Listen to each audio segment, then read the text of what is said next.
നിങ്ങളുടെ ഫേവറേറ്റ് സീരിയലുകൾ ടിവിയിൽ വരുന്നതിന് മുൻപേ സൺ നെക്സ്റ്റ് ആപ്പിൽ കാണാം. ഇനി എല്ലാവർക്കും മുൻപേ കാണൂ. ഇപ്പോൾ തന്നെ സൺ നെക്സ്റ്റ് ആപ്പ് ഡൗൺലോഡ് ചെയ്ത് സബ്സ്ക്രൈബ് ചെയ്യൂ.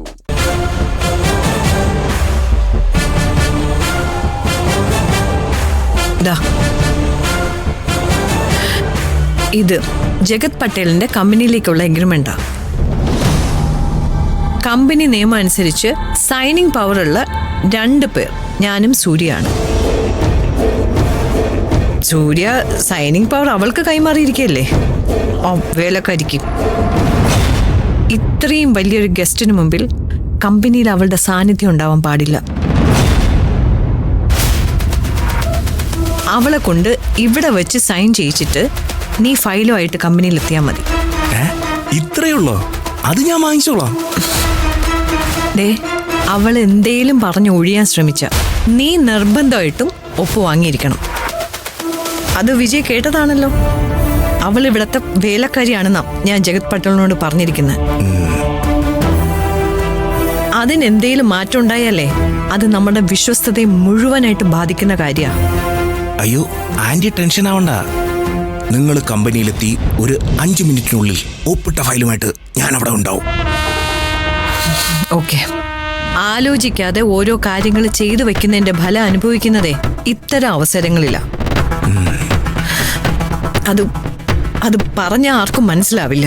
ആന്റി പ്ലീസ്, ആന്റി ഇപ്പൊ ടെൻഷൻ ആവാതെ അവരുടെ കൂടെ ചെല്ലേ. ഇത് എനിക്ക് വിട്ടേക്ക്.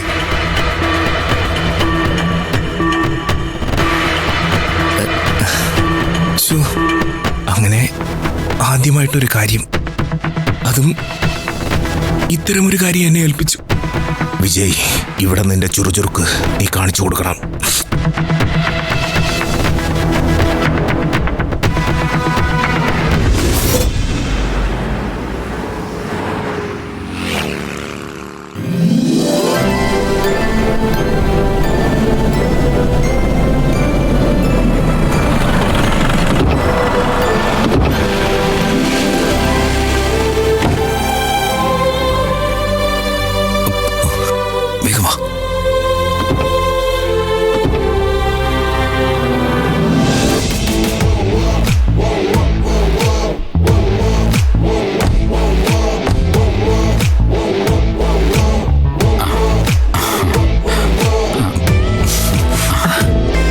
സർ, കാലങ്ങളായിട്ട് നമ്മുടെ ഓഫീസ് പ്രവർത്തിക്കുന്നത് ഇവിടെയാ.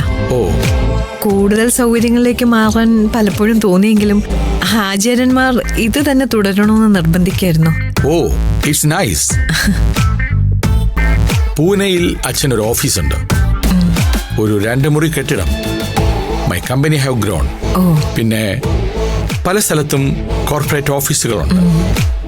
But still I made that office because പാരമ്പര്യം നമുക്കൊക്കെ ഒരു പ്രശ്നമാണല്ലോ, അല്ലേ മിസ്റ്റർ യതീന്ദ്രദാസ്? അതെ സാർ, വേരുകൾ താഴ്ന്നിടത്തല്ലേ സാർ ഉറച്ചു നിൽക്കാൻ ആളുകൾ ഇഷ്ടപ്പെടുള്ളൂ. Please come. Yes please. Good afternoon, sir. Good afternoon. And welcome to the office. Thank you. Sir, this is Anand, company manager. Sir. Hi. Padma madam told about you. You all are sincere in work.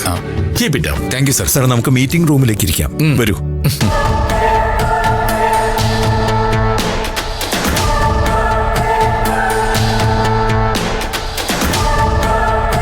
Anand, സൂര്യ എവിടെ? എല്ലാം arrange ചെയ്തത് സൂര്യ സാറാണ് madam. പിന്നെ ഇവിടെ കാണാനില്ല madam. നിനക്കറിയില്ല അവ എവിടെ പോയിന്ന്? ഇല്ല മാഡം, ഞാൻ കണ്ടില്ല. ഏതൊരു നല്ല കാര്യത്തിന്റെ മുന്നിലും എന്തെങ്കിലും ഒരു തടസ്സം ഉണ്ടാക്കാൻ ഇറങ്ങി പുറപ്പെട്ടിട്ടുണ്ട്.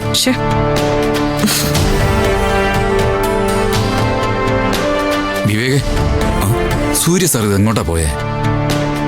ഇതിപ്പോ കാര്യങ്ങളാകെ കുഴയുമല്ലോ. സൂര്യ അങ്ങനെ ഒരിടത്തും പോവാൻ സാധ്യതയില്ല. കാരണം ഈ എഗ്രിമെന്റിനെ കുറിച്ച് വളരെ കാര്യമായിട്ടാണ് അവൻ സംസാരിച്ചത്.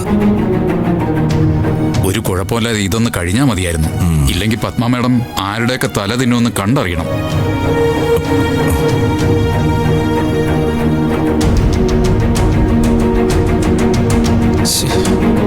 ഇവൻ ഇത് എവിടെ പോയി?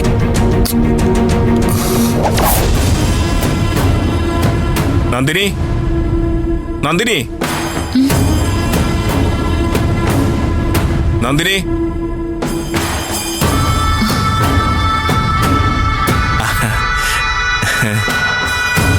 എന്താ സർ? ഈ ഫയലിലൊന്ന് ഒപ്പിടണം. എന്തിനാ സർ? എല്ലാം അറിഞ്ഞാലേ ഒപ്പിടൂ. കുറച്ചു മുമ്പ് ഇവിടെ വന്ന ജഗത് പട്ടേലില്ലേ, അദ്ദേഹത്തിന്റെ കമ്പനിയുമായിട്ടുള്ള നമ്മുടെ കമ്പനിയുടെ എഗ്രിമെന്റ് ആണിത്. സൂര്യക്ക് പകരം സൈനിങ് പവർ നിനക്കാണല്ലോ. ഒപ്പിട്ടിട്ട് ഈ ഫയലും കൊണ്ട് പെട്ടെന്ന് എനിക്ക് പോണം. അത് ശരിയാവില്ല സർ. ശരിയാവില്ലെന്നോ? സൂര്യ സാറ് പറയാതെ ഞാൻ ഒരിടത്തും ഒപ്പിടില്ല. പറഞ്ഞിരിക്കുന്നതേ പത്മാൻഡിയാണ്, കമ്പനിയിൽ സൂര്യക്ക് മുകളിൽ സ്ഥാനമുള്ള ആള്. അതനുസരിക്കാൻ ബുദ്ധിമുട്ടാണോ നിനക്ക്? സാറ് ക്ഷമിക്കണം. സൂര്യ സാറ് വലിയൊരു ഉത്തരവാദിത്തമാണ് എന്റെ ചുമലിൽ എടുത്തു വെച്ചിരിക്കുന്നത്. അതിലെനിക്ക് അബദ്ധം പറ്റാൻ പാടില്ലെന്ന് നിർബന്ധമുണ്ട്. സൂര്യ സാറ് പറയാതെ ഞാൻ ഒപ്പിടില്ല. ശരി, ഞാനേ സൂര്യ ഒന്ന് വിളിക്കാം. സൂര്യ ഞാൻ വിളിക്കാം. ഈ അളിയന്റെ ഫോൺ എപ്പോഴും സ്വിച്ച് ഓഫാ. അതെ, സൂര്യയുടെ ഫോണ് സ്വിച്ച് ഓഫ് ആണ്. അതെ, ഈ ഫയല് ഇപ്പോ ഇമ്മീഡിയറ്റ് ആയിട്ട് കമ്പനിയിൽ എത്തിച്ചേ പറ്റൂ. നീ ഒപ്പിടുന്ന എന്തിനി? സർ, ഞാൻ പറഞ്ഞല്ലോ. അതെ, ഈ ഒപ്പിട്ട ഫയൽ അവിടെ എത്തിയില്ലെങ്കിൽ ഒരുപക്ഷെ ഈ എഗ്രിമെന്റ് മുടങ്ങും. അതാണോ നീ ഉദ്ദേശിക്കുന്നത്? ഒന്നും മുടങ്ങണമെന്ന് എനിക്ക് ആഗ്രഹമില്ല. കേൾക്കുന്നില്ലല്ലോ. എന്നോട് സൂര്യ സാറ് പറയണം. പറഞ്ഞാലേ ഞാൻ ഒപ്പിടുള്ളൂ. സൂര്യക്ക് പകരം ഒരു സൈനിങ് പവർ കിട്ടിയെന്ന് കരുതി നീ അത്രയ്ക്ക് അങ്ങ് അഹങ്കരിക്കണ്ട. അതെ, ഇത് ഞാൻ ആന്റിയോട് പറഞ്ഞാൽ എന്താണ് സംഭവിക്കുന്നതെന്ന് അറിയോ നിനക്ക്? സാർ എന്ത് പറഞ്ഞ് ഭയപ്പെടുത്തിയാലും സൂര്യ സാറ് പറയാതെ ഞാൻ ഒപ്പിടില്ല. അത് എന്റെ തീരുമാനമാണ്. ഓ, അങ്ങനെയാണെങ്കിലേ നിന്റെ തീരുമാനം ഞാൻ ആന്റിയെ അറിയിക്കാം. അത് കഴിഞ്ഞ് സംഭവിക്കുന്നതൊക്കെ അനുഭവിക്കാൻ തയ്യാറായിരുന്നോ നീ? അതിപ്പോ ഞാൻ ഒന്നും ചെയ്തില്ലെങ്കിലും എനിക്ക് അനുഭവിക്കാൻ ഒരുപാട് സംഭവങ്ങളുണ്ടല്ലോ. അതുകൊണ്ട് എനിക്ക് ആ പേടിയൊന്നുമില്ല. ഞാൻ പറഞ്ഞത് ന്യായമാണ്. ആ ന്യായമേ ഞാൻ ചെയ്യൂ. ശരിയാക്കി തരാം.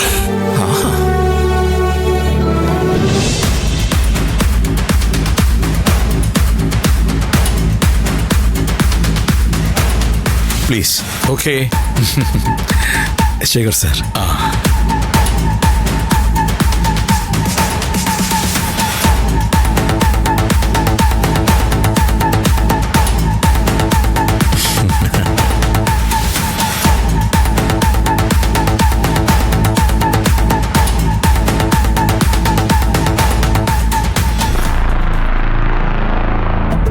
സാർ, ആദ്യം തന്നെ ഞാൻ കമ്പനിയെ കുറിച്ച് പരിചയപ്പെടുത്താം.